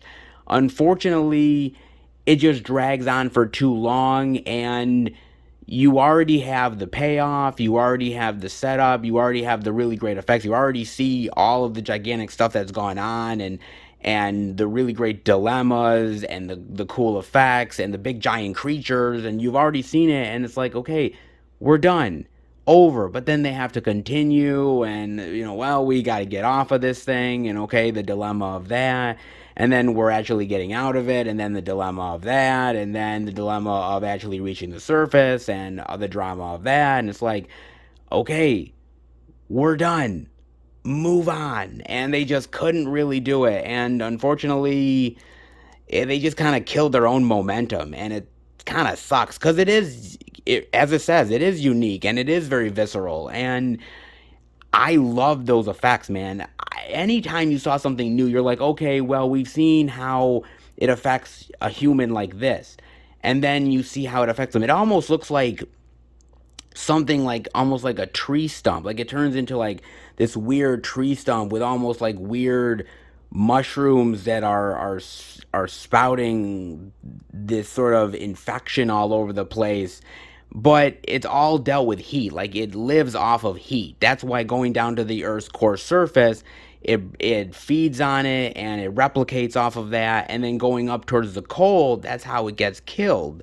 And so the dilemma of that, of going up to the surface, and the idea that the creature could eventually adapt, and I just like that idea of it, and I like the science of it and the mystery of it, and I thought it was pretty cool, man. I mean, all things considered, honestly, to me, this is probably not nearly as good. I mean, let's be real, okay, folks? I mean, nothing, and I mean nothing, is ever gonna compare to John Carpenter's the thing. It's just not.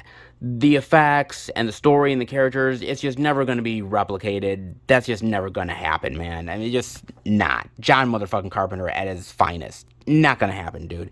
But the Superdeep honestly gets kind of close. It really does, man. You feel for the characters. Yeah, some of them are douchebags, but then again, these movies always have them. So are you really all that surprised, folks? I mean, come on. But honestly, I think it's better than Blood Glacier. I think it's better than Harbinger Down. Way better than the Thing prequel. I don't think it's as good as some of the other stuff out there. I don't think it's as good as Color Out of Space or some of that other stuff out there that really replicates off of John Carpenter's The Thing or H.P. Lovecraft. Doesn't really completely compare to some of those other ones, but it is pretty good. I mean, it's not bringing anything original to the table. It's not like it's like the most original thing in the world. It copycats off of a lot of things. It copycats off of John Carpenter. It copycats off of Alien. And it copycats off a lot of other horror films. But I thought it was pretty unique for a modern day sci-fi horror flick that does it better than most of the stuff coming out, though. It really does. I mean, look, Shudder is a gamble. Okay, Shudder truly is. Look, when I watch a Shudder movie, I don't know if I'm gonna get crap or if I'm gonna get a gem. I really don't know anymore, man. And sometimes it's kind of half and half. I mean, I've seen a lot of shit, but then again, there's some moments where I've seen some really great stuff from them. This is one of the better ones out there. It truly is. Going with checked expectations, knowing that it is a little bit of a Thing ripoff, homage-ish kind of thing. But honestly, I think you're gonna love the creature effects. I think you're gonna love the gore and the story. And honestly, if you could deal with an almost 2 hour length movie, I think you could possibly dig it. As far as the Thing ripoff movies go, this one kind of deserves the praise. Attention shoppers, we have a sale on all that horror goodness In Black Friday, baby. Oh, yes, indeed. Oh, yes. Get ready for a wicked shopping adventure. Oh, indeed, baby, with Devon Sawa, Michael Jai White, Bruce motherfucking Campbell, baby. Oh, yeah, man. Don't let the holidays eat you alive. Oh. And we just got through the holidays, and I gotta re-experience that shit all over again. Man, fuck my life. God damn, man. Hell, I haven't even gotten over the PTSD of last year's holidays. I really need more time, folks. I really do, but Black Friday was definitely a nice breath of fresh air. It definitely was, man. And I got a chance to watch it on Amazon Prime, and I had heard a lot of things about this movie. I'm like, okay, a new horror comedy coming out. Bruce Campbell. I'm thinking, okay, you've already piqued my interest. I've got to watch this thing, and I definitely did, man. I mean, basically, it's about this toy store On Black Friday, they're going to open up with the sales, all these customers ravaging, getting the latest hot deals for the kiddies out there, because, we always have to get the hottest deals and the latest stuff, and we always have to step over people and be mean to one another. Oh, yeah, it's the holidays. It's not about peace, love, and harmony, folks. It's about literally stepping over somebody's face in order to get the latest Tickle Me Elmo. Yeah, good times. Oh, man. And so they're opening up, it's Madhouse, but some of the people, God, they don't really look so hot. They don't look so good, man. And something has attacked them. Something has turned them into some sort of weird creature, alien entity, and now it's infecting everybody else. And these folks, these poor schlubs, have to protect the world, not only from the aliens, but also from themselves. Good luck, folks. Oh, man, good luck indeed. I gotta admit, this was a really fun movie, man. It truly was. Yes, it's not the most original movie of all time. Yes, we've seen a lot of horror comedies with the same type of angle. It's not that this thing brings anything new to the table, but the fact that it's just fun, and you have quirky characters and quirky situations, and the humor fits well, and I like the whole idea of wrapping it around the craziness of Black Friday, the craziness of the shopping angle of it all, and how crazy people can, yes, be crazy, but they can also be alien creatures that are out for human flesh as well. Well, then again, so can Black Friday shoppers too. So what's really the difference, man? I mean, come on. But I thought it was fun, and I really like the characters here. I like the actors. I thought they were having fun. They're not trying to take this uber seriously. They're just having a good humorous time with it. I love Devon Sawa here. In fact, I've loved Devon Sawa for a while, man. Whether it's Idle Hands or Slackers, Final Destination, Devil's Den. I mean, I appreciate him, and I'm glad he's kind of making a little bit of a comeback, man, because I think he's finally being a very entertaining actor that's not really taking himself so seriously, and I really do appreciate that. And I mean, come on. Bruce motherfucking Campbell, man. I mean, the guy is a fucking legend. Okay, seriously. I mean, the Evil Dead films alone are amazing, but obviously Maniac Cop and so much more that he's done. He's so good, dude. He's fucking awesome. But I just love that he's playing a slightly different character here in this movie. He's kind of playing a little bit of a wimp, kind of a pansy, and it's not something we usually see from Bruce Campbell. And I like that he's kind of taking the piss out of himself a little bit. I really do appreciate, man. I thought that was kind of cool. I thought the creature effects were really cool, and I like the fact that they don't really explain 100% of what's going on here. Is it an alien entity that came from the sky? Is it this weird creature from underground? Well, you don't really know. It just kind of happens, and I kind of like that a little bit. That's just this weird circumstance happens on Black Friday, and suddenly everybody is turning against one another and trying to turn everybody else into this alien entity form.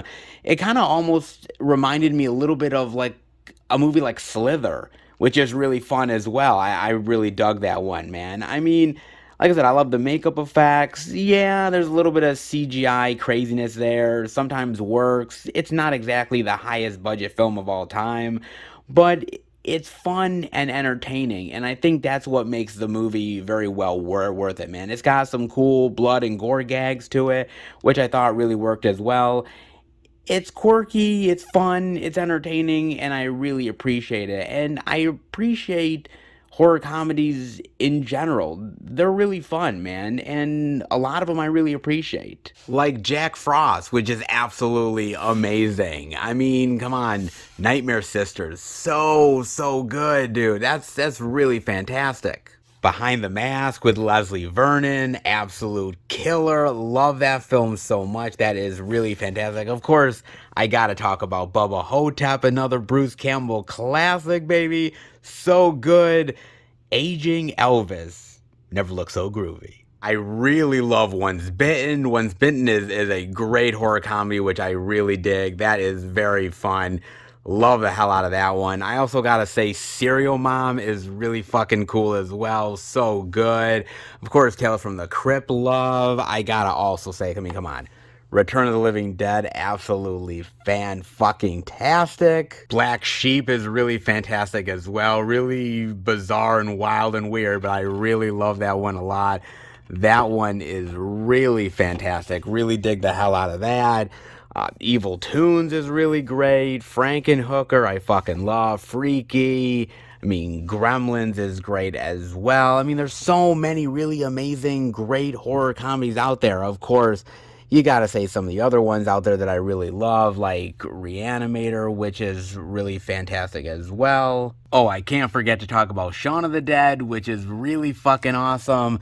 Of course, along with Shaun of the Dead, I gotta say Zombieland is fucking amazing as well. And of course, one of the kings, absolute kings of horror comedy, Evil Dead 2, baby. My God, what an awesome movie, and just another really great classic Bruce Campbell special, baby. God damn, dude. I love my horror comedies. I really do, man.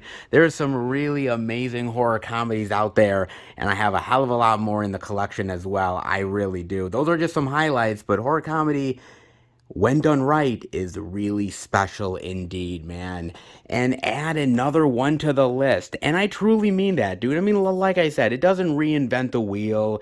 It doesn't do anything that you haven't already seen to a certain extent. But I just think that it was just a fun, entertaining time that I had. 80 some odd minutes. It flew by.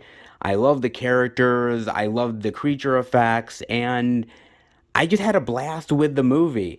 Like I said, it's not perfect, but honestly, nowadays, especially as a horror lover, I've seen so much in my time, and I know that there's certain movies that are really not going to bring anything new to the table, but as long as I have fun with them, as long as I'm having a good time, sometimes that's all that really matters. And Black Friday is one of those times where you're just going to have a blast with this. You really are, and I'm so glad I watched this, man. This was a really fun experience that I think any horror comedy lover will truly appreciate. Truly will indeed. Man, what a blast. That was such a blast, man, as was all of the Walmart weirdness and bizarreness this week. Truly was. For the first of the year, it definitely delivered. I wish for... I probably shouldn't do it, guys. I probably shouldn't. I mean, could bite me in the ass. Damn it. You know what? Honestly, me stopping a terrorist attack at a McDonald's would probably be more exciting than this goddamn thing. That's pretty fucking sad. If I found a creature or a living entity underground, well, I'd train it to sit and stay and bark and roll over. Of course I would. I'd keep it as a pet. Wouldn't you? And oh, yes, you had to remind me of Black Friday. You seriously had to bring back my haunting nightmares and my PTSD from Black Friday. Thanks. Just what I needed. Oh, baby, all the physical media weirdness that Walmart can definitely supply in the first of 2022, baby. Not half bad, dare I say. Not half bad at all. Not half bad indeed, baby. Pretty goddamn sweet. And oh, we're off to a really great start for the year. Yeah, we stumble a little bit where some stores, I'm looking at you, the first Walmart, doesn't have jack shit. But we have some still reliable stores. We're checking out the media, even the indie weirdness as well, which I definitely always love. And I know that you guys do as well. But enough of that.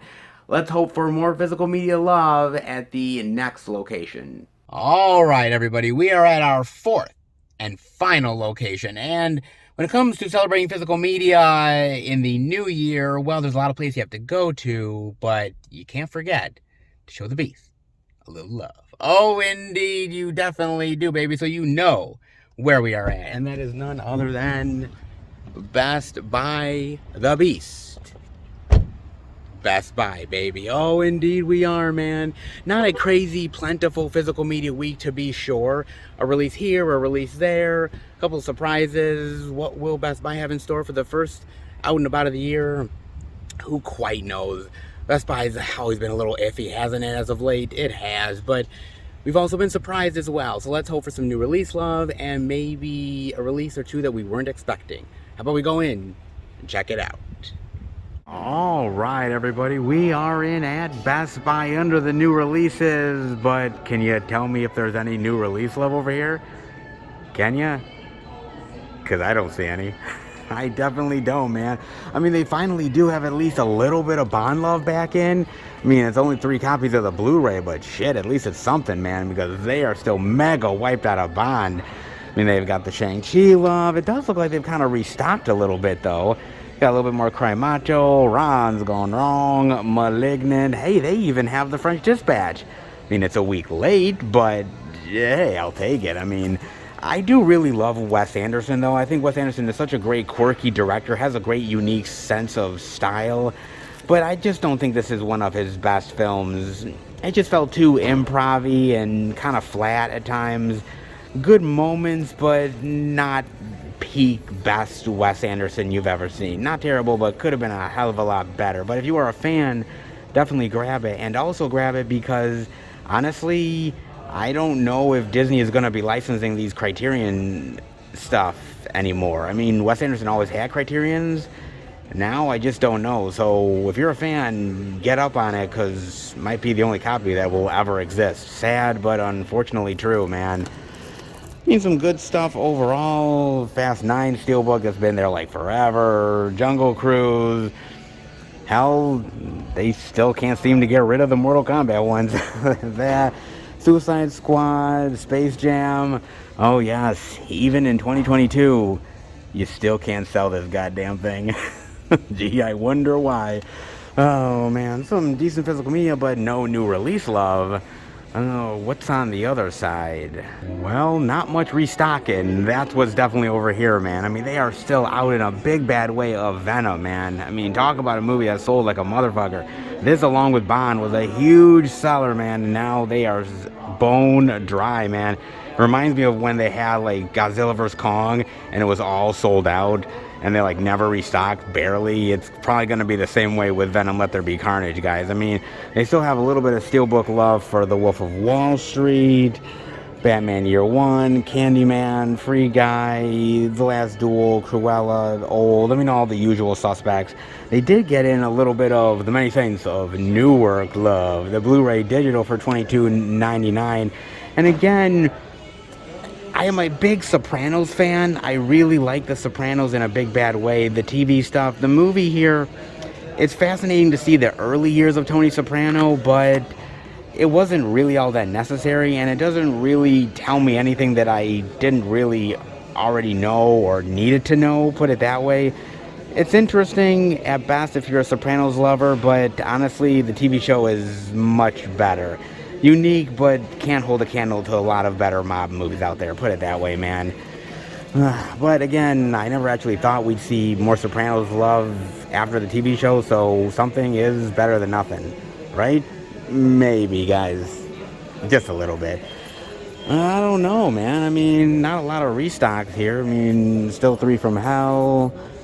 Oh, that Steelbook here of Hacksaw Ridge. I mean, that's cool that they still have that. I'm shocked that's still here. A couple things here and there, Pig, but nothing really spectacular, and definitely no new release love either. Not finding a lot. See what else they got. And we're not faring any better over here, folks. Holy shit, man. Well, this week didn't have a lot, and hell, even Best Buy didn't want to stock the shit. Damn, man. I mean, it's all the old stuff. I mean, they got the 4K of Shawshank, which is cool, but, you know, been there, done that, seen that before. They've got the Vestron of Dementia 13. 4K a free guy. Hell, they even still have some left of the Karate Kid. I'm shocked by this that nobody actually bought it. I swear this thing is taunting me, goddammit. I swear to God it is. Buy me. For $50, trust me, I will get more Daniel-san and Mr. Miyagi love in the collection. Not quite yet. My wallet has to breathe just a little bit, folks, but I'm gonna get it, trust me, man. I mean, they still have one more of the old school Dune, Suicide Squad, Justice League, Inglourious Basterds 4K. I mean, they've got some stuff, but nothing new. And again, not much came out this week, but you think something, right? Well, you'd be wrong, at least at this Best Buy. Oh well, let's head out. So I did say I was looking forward to the new releases here at Best Buy this week, right? Yeah. Oh no. Oh, Best Buy literally just smacked me around and said, hell no, man, we ain't putting shit out. Probably next week. Nah, not this week, man. I only wish. Jeez, what a wonderful start to 2022 here at the Beast. They did do a little bit of restocking, but not any new release love whatsoever. Surprise, surprise on that one, huh? Usually the end of a year is not much physical media that's put out, and the beginning of the year usually isn't either, and it remained true for 2021 and 2022 now as well. Of course it has, guys. I would have liked to have seen some new release love, but here, sometimes we've been very surprised by the Beast, and other times, well, we've been very underwhelmed. Guess which one this week falls under, folks. Pretty goddamn obvious. Oh, indeed it is. Well, unfortunately, no new release love here. Some restocking, some releases that they should have had like a couple weeks back, but hey, they're finally here anyways. Nothing new, but, well, let's hope for next week for all physical media goodness. At least, hopefully, here at the Bees, they will do their due diligence, because this week, zippity doo-dah, baby. Of course. Let's head home and finish the video.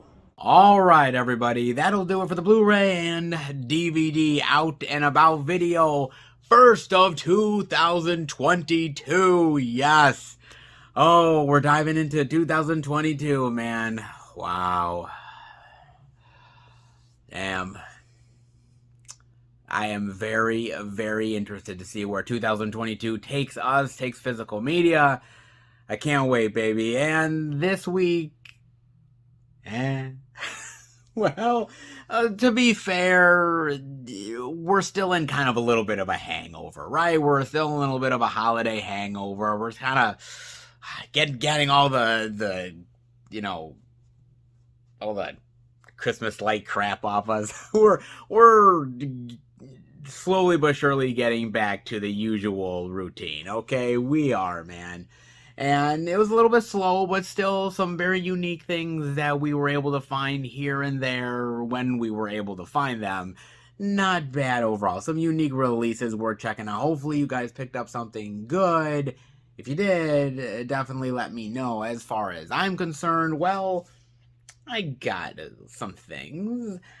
I actually, through Orbit DVD, ended up picking up another one for the Scream Factory collection, and oh, this is one that I definitely wanted for a while. Finally, I'm able to put it in the collection, thank goodness, and that is the double feature of Scanners 2 and Scanners 3, baby. Yes, look at that. Scanners 2, The New Order, and Scanners 3, The Takeover. Oh, man. I've been wanting this for a while, man. To be fair, look, the first Scanners movie, killer. Love it so much, man. Absolutely awesome. It deserves all the praise that it got. And then, you know, anything that's really amazing and operatic like that, I mean, the head exploding scene, I mean, come on, man.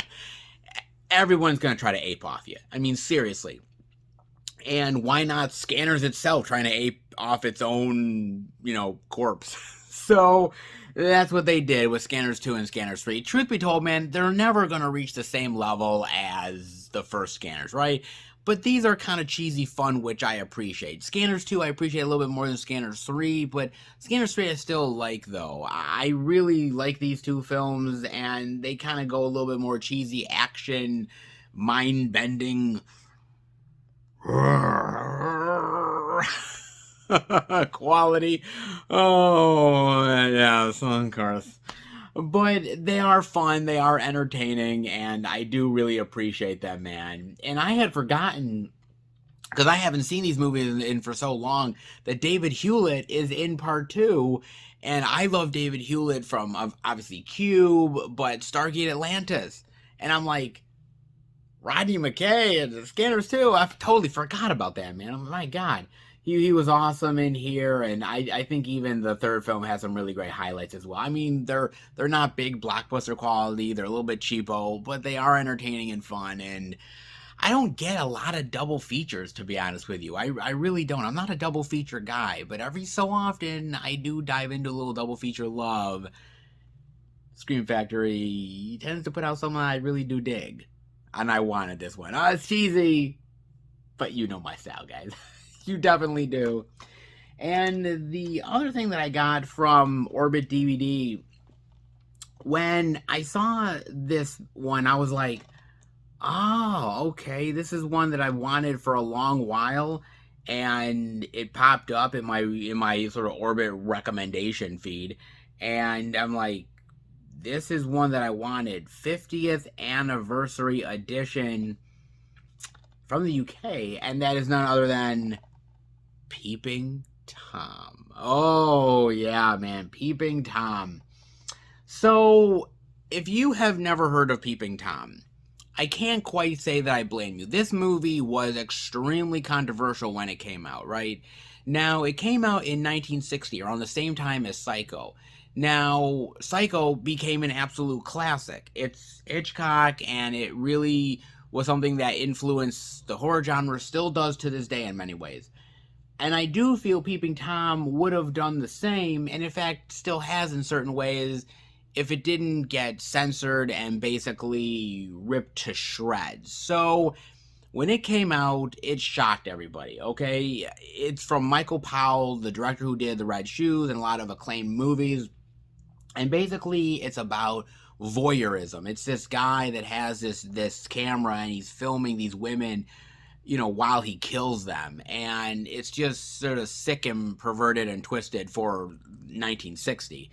And people were sort of appalled by it and shocked, and was just really taken aback by it and offended. And they never actually released this film in the United States. They never did it. It was roasted that badly. It was basically just people hated on this film so much that it was such a controversial thing that they never released it in the US whatsoever. And so it's sort of, in some ways, it's a revered movie. People like Martin Scorsese really love this film and are very influenced by it, but not many people really know about it. And I do feel like if it was able to have been here in the US, if it was able to get a more high profile, wider release, I feel that it would have been up there with the classics like Psycho and so forth. But unfortunately, it wasn't able to.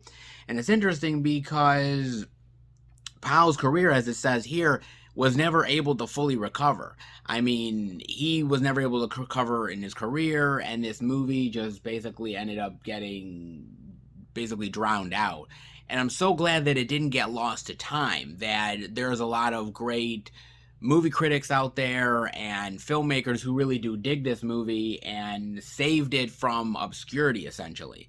And I've always kind of wanted it because I love movies like this with the idea of voyeurism and the idea of somebody watching you and somebody killing you yet filming your own death at the same time. It's grisly, it's a gruesome idea that has been done, in a number of years since this movie, but I think this movie really took it and ran with it in a really unique way, and I really do love this film. If you are a fan of horror cinema, if you are somebody who appreciates the history of horror movies, somebody who, appreciates voyeurism in film in a lot of ways, this is a unique film, definitely worth diving into. It really is, man. I've always wanted it in the collection. It's one of those classic movies out there that I really do feel deserves a hell of a lot more love than it gets, but the people who love it really love it.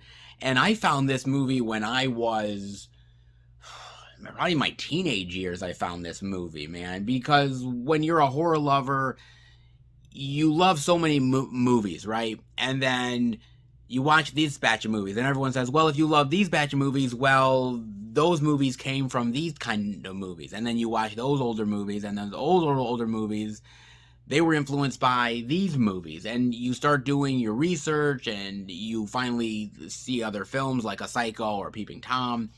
And so this is a unique movie, man, that I'm really glad that I finally have in the collection, because I can't say that everyone has Peeping Tom in the collection, but now I can officially say that. Not half bad at all, man. A little Orbit DVD love, never heard nobody at all. I also, by the way, ended up picking up one title at Target. Indeed I did. But I'm actually not going to show that title off, guys. And I know you're thinking to myself, wait a minute, you're not going to show that title off. Why? Why aren't you not going to show that title off? We want to know. You'll find out eventually.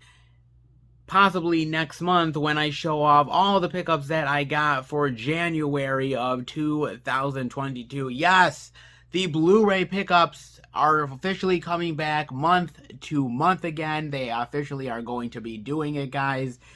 I took a year off from doing it, and so now I want to sort of get back into it again. I've sort of learned that, I need to enjoy doing YouTube again. I need to enjoy doing it, and I can't be so stressed out of my mind. I just have to go with the flow. And in order to do that, I have to bring back things that I put on pause. And one of them is the Blu-ray pickup video. So I am very excited to be doing that again, and there's going to be a lot of really great stuff. I mean, new release love, steelbook love perhaps, boutique label goodness. I mean, I'm going to be a little bit more pickier and choosier in what I get in the future, so I may not have a boatload of new release love that I normally would have, 15, 20 titles. It's not going to be like that sometimes, guys. Sometimes it's going to be a little bit smaller, not as plentiful, but you guys know how I do it.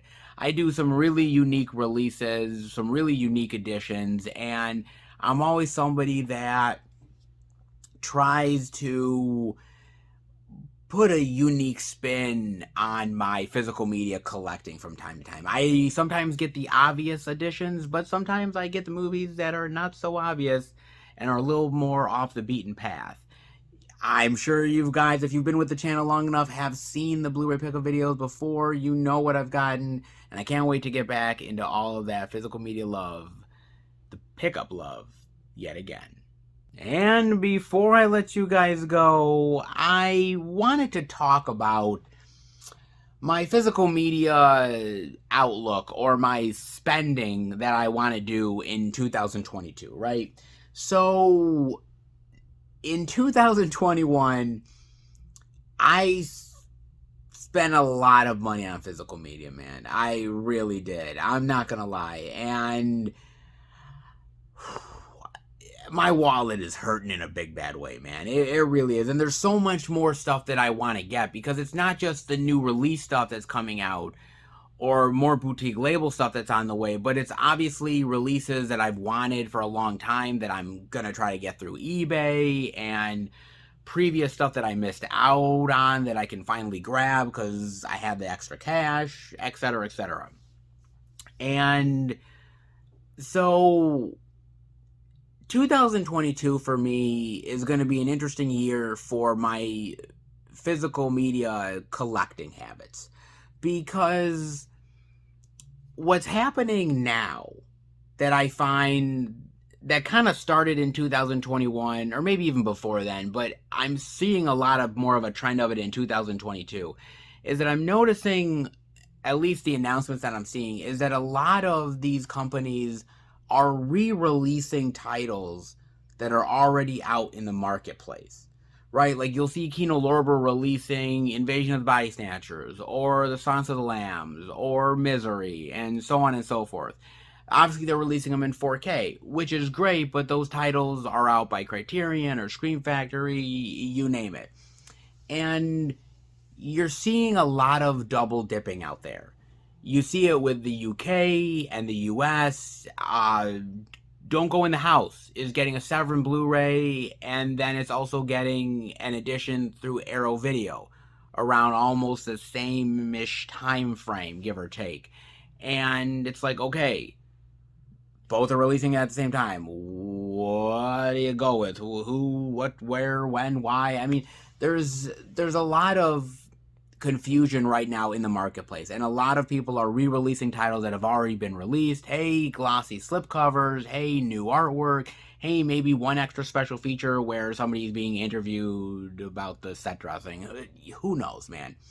And I really appreciate those things. I really do. But I also have to thread a line to a certain extent, because I was looking on the forums on Blu-ray.com, and there's a forum where they talk about, you know, how physical media collecting has really sort of hurt them as far as space and room, and they're getting rid of a lot of media. And I've sort of learned that I really can't over dip as much as I want to. There's certain titles where I've double dipped, I've triple dipped, sometimes, hell, fuck it, man, I've quadruple dipped, okay? And I just can't do that anymore the way I used to do it. I'm trying to save money. You know, my girlfriend might move in here in 2022, and I'm trying to be a little bit more sensible with my purchases. And I have to start asking myself, is this title really worth it to double dip on, even though I already have it? And that's a really tough thing to do. When you are a physical media collector like myself, or you guys out there, you want the release, right? The latest release, everyone's talking about it, you want it. And there's certain titles that I passed up on. Like, for instance, I don't have Phantom of the Mall. I don't have that edition, right? I mean, it's a great edition, and anybody who loves that movie, man, you were in for a great ride, man. That is an amazing edition that Arrow put out. But I've seen the movie, and I don't really love the movie. And I'm like, should I buy this great, wonderful, limited edition for a movie that I'm just sort of so-so on? And I realized, no, that movie is better handled for other people who really dig that movie. It's the same thing with Death Screams and you name it, like that. But then again, there's other movies where, you know, look, I'm like, hey, God knows there's other editions where it's like, oh, I've rebought it so many times, like, you know, Evil Dead or something like that. I mean, John is a great example. He loves American Werewolf in London. He owns like 4, 5, 6 different versions of American Werewolf in London. Who's to say that's a bad thing? It's not. If you love the movie and you want that many editions of it because you just dig it that much, have at it. That's cool. I got no problems with it, man. But, you know, at the end of the day, I think I have to start looking at the bottom line, and I have to start saying, okay, if I have this version of a movie that I'm already happy with owning on this particular edition that came out, do I really need this other edition? Do I really need it, or am I just happy with this one? I think that's a dilemma that we're all dealing with right now as physical media collectors, because with the 4K format, I bought so much stuff on VHS. Then I rebought it on DVD. And then I rebought most of it again on Blu-ray. And now the question becomes, what do I do? Because I've bought so much stuff on Blu-ray. I've then sometimes rebought it again on Blu-ray, and now I have to reevaluate the 4Ks now. And so there's a lot of push and pull as a physical media collector to want to get the latest release, to want to really own that edition because, oh, you really want the slipcover. Oh, man, that artwork is killer, and wouldn't it be great on my shelf? And, you know, you think about that. You really do. But I gotta start to be a little bit more sensible. I gotta end up maybe walking away at times on an edition that I don't necessarily need. And that's kind of heartbreaking. That really is, man. So I'm going into 2022 still a huge physical media lover. Huge. I love movies, guys. Hello. Hey, seriously, I do, man. But like I asked myself, I'm like, okay, I have the Scream Factory version of Candyman. I don't really need the Arrow edition. Both would be cool, but I already have it. And look, I've double dipped a couple times already. I mean, I have the Criterion Collection version of Fear and Loathing in Las Vegas. I also have the Arrow edition of Fear and Loathing in Las Vegas. Well, I happen to actually really love that movie, so I kind of wanted both editions. Did I need them? Probably not, but I got them. And then there's other times where, you have the DVD edition and you buy the Blu-ray edition and you keep the DVD edition. Why? Because, there's a commentary track that never got ported over onto the Blu-ray that you want to keep the DVD for. It's the same thing, like I have the Pretty in Pink Blu-ray, but I still have the DVD of Pretty in Pink because that has the commentary that the Blu-ray doesn't. So what the fuck, man? So it's a big dilemma as a physical media collector on buying, rebuying, what to get rid of, what to walk away from. It's not exactly the easiest situation ever in the world. And, for me, when I started collecting, right? When I started collecting years and years and years and years and years and years ago, I used to work in Media Play. And we got like a 10% discount. And what I would do is that, I bought the VHS. And then when DVDs were coming in, I was snatching that shit up like on a weekly basis. I was just like getting everything I could get, man. Because I'm like, DVD, this is amazing. And at one point, I had like over 5,000 movies in the collection. I truly did. 5,000 movies. And at a certain point, I looked at my collection. And I said to myself, I don't like some of these movies. Why did I get this? And I realized that I just bought for the sake of buying. And that was never a good thing. And so I slowly but surely got rid of a lot of movies, even some that I kind of regretted getting rid of, but I've rebought since on Blu-ray. And I just ended up really paring my collection down. And I'm happy with where I am right now with the collection. I'm very happy with it. For the most part, all the stuff that I have, I love, and I'll watch anytime, anywhere. I'm happy with them.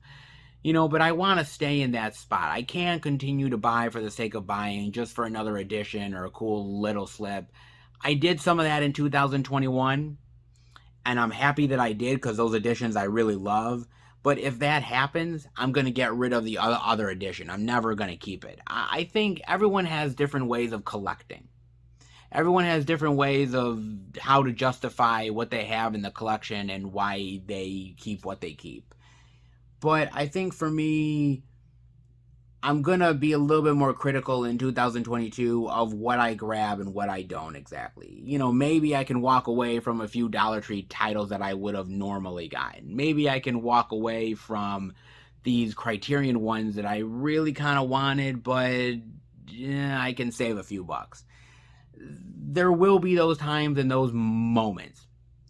It doesn't mean that I've lost, the appreciation of movies and physical media.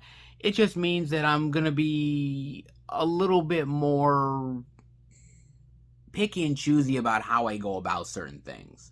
And so it'll be very interesting going into this year, seeing what I grab, what I hold back on, and what's worthy to put in the collection. Like I said, going forward, I will always be a movie lover. I am a movie lover. I love the movies that I own. But at a certain point, every collector sort of goes through this where they have to start asking themselves, maybe I can walk away from this one thing that everybody else wants and everybody else really is wanting it, but maybe I can sort of pull back and say, yeah, good luck to everybody else. I'm out. It's not easy to do it. It's incredibly tough. And there are moments when I see YouTube videos where like, hey, I got this edition. And I'm just like, I really wanted that. But I also got to realize, you know what, dude? How many times am I really going to watch it? And so it'll be kind of interesting. Every collector gets to this point. And I'm there. I was kind of there a little bit in 2021 because I got a lot of pickups in 2021. I got a shitload of them. But you have no idea how much I actually walked away from. There is so many titles that came out in 2021 that normally, if this was like 5 years ago, I would have easily picked up. I wouldn't have even hesitated.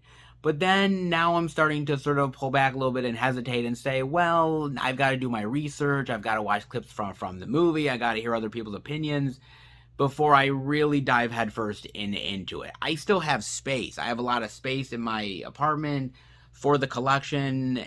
And it's not that that's an issue. It's just that going forward, I think that I want to be proud of what I have in the collection. And at the end of the day, I want to say that I really don't have much fat here. That it's very lean and what I have is what I love.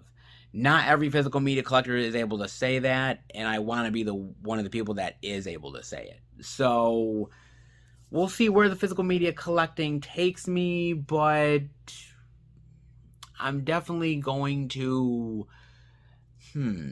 be a little bit more critical of what ends up making the collection and what doesn't. But I can't wait to go on that journey. I can't wait to actually share with you what I get and what I pass on. But I want to know from you guys, what do you think? As physical media collectors, do you guys feel like, okay, I have to get everything, I have to really do this, I gotta pump my collection up in the biggest, baddest way? Or are you a little bit more reserved? Are you a little bit more pulled back? Do you want to wait and see? You're not instantly going to jump the gun. Because I used to be the one that jumps the gun. I used to be the one that bought everything and anything. And now I'm just not that guy anymore. Not like I used to be. Well, at a certain point, everyone tends to grow up. And I guess I'm about to. I guess I am, guys. Definitely let me know what you think about all that. But I hope you enjoyed the video. If you did, definitely give it the thumbs up. And if you're new to the channel, welcome. Check out the other Blu-ray and DVD out and about videos that I do. Movie reviews with my friends. Live stream goodness. Blu-ray pickup videos. Movie hunting. You name it. There is so much great content on the channel. If you're a lover of movies and physical media, hit subscribe and become part of the Film Fan Nation. I want to thank my really wonderful subscribers out there. You guys are amazing. Absolutely glorious bastards, each and every one of you. And I cherish you all so much. The great feedback and watching the videos and commenting. You guys are part of the lifeblood of this channel, and I can't thank you enough. So thank you beyond words for going with me all the way through 2021, and here's to yet another year of 2022 physical media goodness. Let's make it a good one, ladies and gentlemen. Let's indeed do that.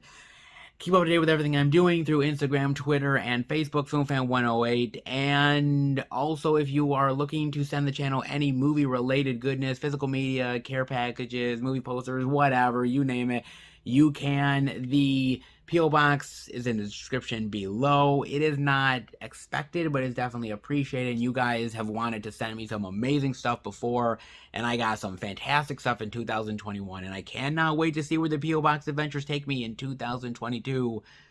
It should be good. Let's hope, guys, but we'll see where that takes me as well. But in the meantime, like I said, I hope you enjoyed the video, and well, here's to 1 week down for 2022 and more physical media to come. I can't wait. So I will see you back next time for a brand new Blu-ray and DVD out and about video. Take care, everybody, and remember, happy hunting.